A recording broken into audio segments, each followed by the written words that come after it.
Hi friends, ഇന്നത്തെ recipe ചെറിയ സൈസിലുള്ള ബോണ്ട റെസിപ്പിയാണ്. നമുക്കത് എങ്ങനെ ഉണ്ടാക്കാൻ നോക്കാം.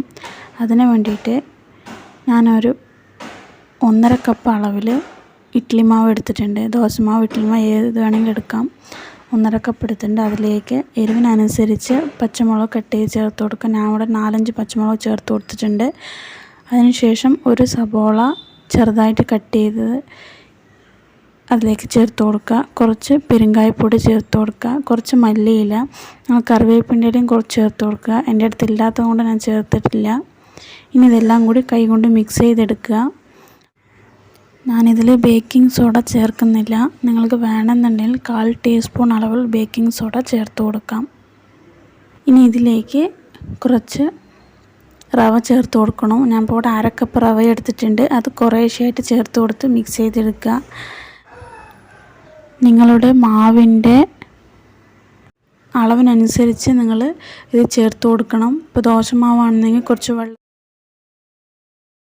കുറച്ച് ലൂസായിട്ടുണ്ടാവും ദോശമാവാണെങ്കിൽ. അപ്പോൾ അതിനനുസരിച്ച് റവ ചേർത്ത് കൊടുക്കണം. ഇതേപോലെ ആവുന്നത് വരെ നിങ്ങൾ റവ മിക്സ് ചെയ്ത് കൊടുക്കുക. അതിനുശേഷം ഒരു 5 മിനിറ്റ് വെച്ചിട്ട് നമുക്ക് എണ്ണയിലേക്ക് ഇതേപോലെ ഇട്ട് കൊടുക്കാം. ചൂടായ എണ്ണയിലേക്ക് ഇതേപോലെ ഇട്ട് കൊടുക്കുന്നുണ്ട്. ഒരു 5 മിനിറ്റ് വയ്ക്കുക. ആ 5 മിനിറ്റിൻ്റെ ഉള്ളിൽ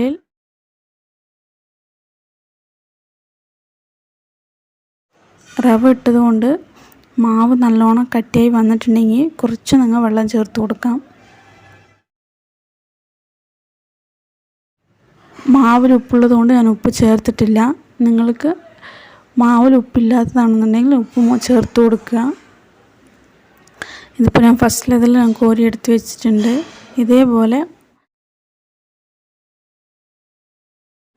ഇതേപോലെ എല്ലാ മാവും നമ്മൾ ഫ്രൈ ചെയ്തെടുക്കാം.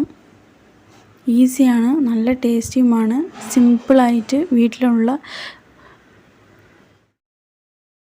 സാധനങ്ങൾ കൊണ്ട് ഉണ്ടാക്കിയ ഒരു ബോണ്ട റെസിപ്പിയാണ്. പെട്ടെന്ന് ഗസ്റ്റെല്ലാം വരുമ്പോഴും അതേപോലെ ഒരു ഈവനിങ് സ്നാക്സ് ആയിട്ടും പെട്ടെന്ന് ഉണ്ടാക്കാൻ പറ്റുന്ന റെസിപ്പിയാണ്. ട്രൈ ചെയ്ത് നോക്കുക. ഈ വീഡിയോ ഇഷ്ടപ്പെട്ടാൽ ലൈക്ക് ചെയ്യുക, ഷെയർ ചെയ്യുക. വണ്ടായ റെസിപ്പി ചാനൽ സബ്സ്ക്രൈബ് ചെയ്യുക.